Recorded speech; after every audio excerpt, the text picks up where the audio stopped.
Hello. Oh, I'm taking a walk and we are about to say goodbye to 1 month, right? And hello to the next month, which is always kind of a nice transition, especially for those who have their birthdays maybe in the month of September that we're heading into. Well, this is what I wanted to talk about on my walk today. I met a remarkable woman yesterday. She came to see our land and this forest retreat that we're building here. And we actually took a lovely walk in the rain and then sat for a while and talked. And I got to know her. And the thing that I came away with that was so special and remarkable about this person is something that I want to share with you because I've talked about this before. And this is just a real life example of somebody putting the practice of gratitude in her life in such a healing way. So I'm not going to give you specifics, but just to say that this woman has suffered a lot of loss in her life. And when I see this happening in my clients' lives, sometimes in my own life in different ways, it's so easy to retreat into this place of anger and bitterness. It's never fair. It is never fair when someone we love gets hurt or they die, and whether it's a sudden death or it's one where we've had to sit with them and witness the struggle and care for them and be present for them as best as we can, but also witnessing their suffering is also very painful for them as well as the person who's caring for them, right? So, this woman had every reason to be angry in different ways. None of the loss that she's experienced has anything to do with her relationships or anything in her life. It has all been incredibly unexpected.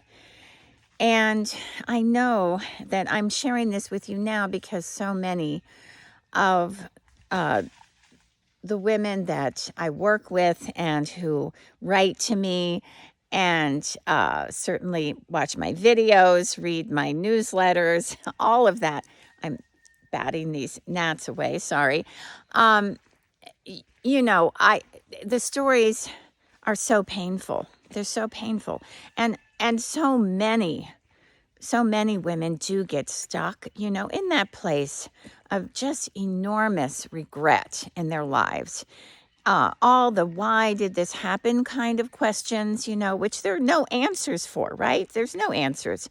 And I don't care if you work with me or another coach or a counselor or therapist, whoever you're with, they're not going to be able to give you answers either. And so to be able to sit in that place of huge uncertainty and fear and sadness, and yet wake up in the morning and find one thing that you're enormously grateful for. That is a gift. Okay, it's a gift that I cherish. Sometimes it's really hard to move to that place of gratitude. But when you do, the energy inside your body shifts. The anger causes enormous stress in our bodies and a tension. I mean, sometimes physically our muscles tense up and people notice the anger in us. Sometimes it's hard to even go out to the grocery store and be civil to the clerk. We just want everyone to understand how angry we are, right? And of course that doesn't happen. And that anger just starts to fester, and boil over inside of us. And it's so not healthy. Not healthy for our physical bodies, and certainly for our emotional stress that we carry too. And so many other parts of our life too.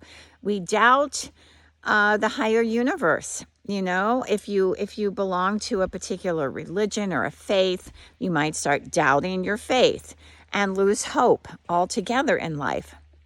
So I mention all of this because the woman I met yesterday taught me the importance of feeling grateful, because what she is continuing to struggle with in her life, she does not hold it against anyone or against the universe.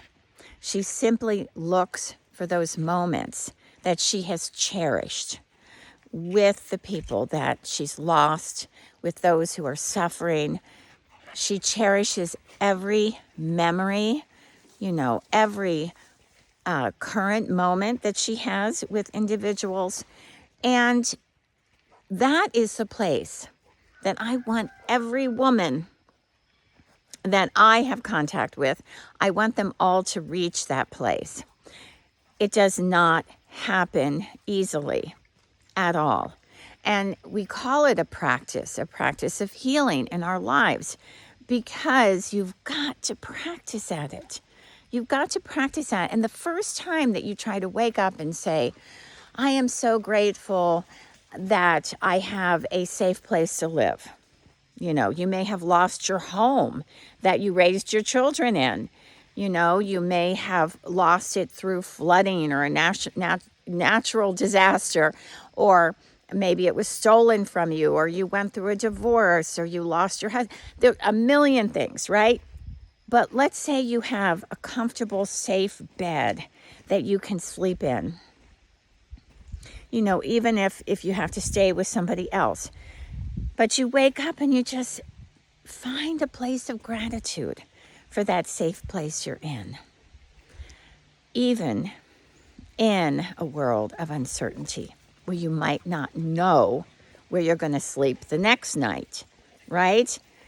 So instead of waking up and saying, oh, poor me, like I've lost everything. I don't have my finances. I don't have my house anymore. I don't have that comfortable bed I used to have, whatever it is, okay?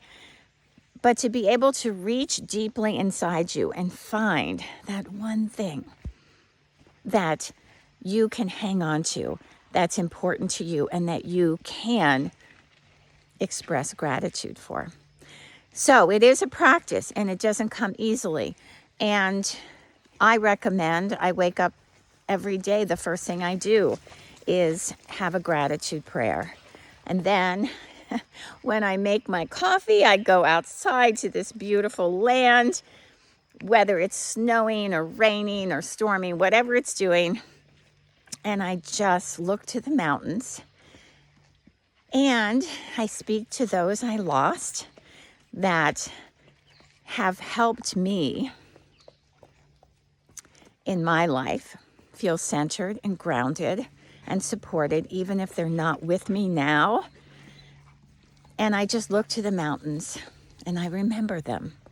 And I remember those gifts that they gave me.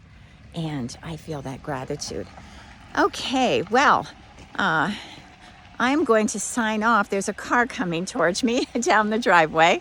So I'm going to sign off. Wish you all a beautiful weekend ahead. And do try to find a place of gratitude in your heart.